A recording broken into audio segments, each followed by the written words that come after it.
Everest வீட்ல உங்க DM கிட்ட பேசணுமா? டிஎம் கிட்ட எப்படி பேசணும்னு தெரியலையா? என்ன பண்ணணும்னு பாத்தீங்கன்னா, முதல்ல எவரெஸ்ட் வீட் ஆப்பை ஓபன் பண்ணி டாப் லெஃப்ட்ல மெனு ஐகான் இருக்கிறத சூஸ் பண்ணுங்க. ஹெல்ப் அண்ட் சப்போர்ட்ன்ற ஆப்ஷனை செலக்ட் பண்ணுங்க. அடுத்து சப்மிட் இஷ்யூன்ற ஆப்ஷனை செலக்ட் பண்ணீங்கன்னா மொத்தமா டிக்கெட் ரைஸ் பண்ற ஆப்ஷன் 4 விதமா பிரிஞ்சிருக்கும். அதுல முதல் விஷயம் ஹிசாப் ஸ்டேட்மெண்ட், அடுத்து வெஹிக்கிள் எஸ்கலேஷன், அடுத்து ஊபர் எஸ்கலேஷன், அடுத்து எவரெஸ்ட் ஹெல்ப்.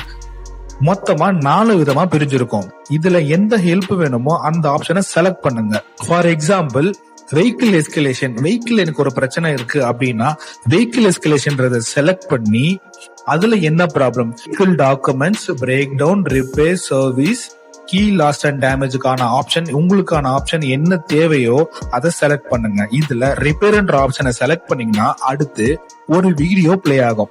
அந்த வீடியோ பிளே ஆகி முடிஞ்சுமே உங்களுக்கு டவுட் இருக்கு, அப்பயும் உங்களோட பிரச்சனை சால்வ் ஆகல அப்படின்னா ப்ளீஸ் ரைஸ் எ டிக்கெட் ஆப்ஷனை நீங்க செலக்ட் பண்ணுங்க.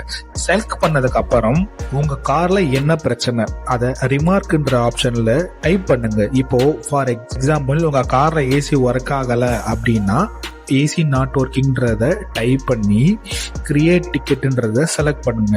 உங்களோட டிக்கெட் எங்களுக்கு ரிசீவ் ஆகணும். அடுத்து எங்களோட டீம் உங்களை கான்டாக்ட் பண்ணி பிரச்சனை என்ன, உங்களுக்கு என்ன ஹெல்ப் வேணுமோ அதை செஞ்சு கொடுப்பாங்க. அதுக்கப்புறம் டிக்கெட்டை க்ளோஸ் பண்ணுவாங்க. இந்த மாதிரி தான் எவரெஸ்ட் வீட்ல உங்களோட டிஎம் கான்டாக்ட் பண்ணும்.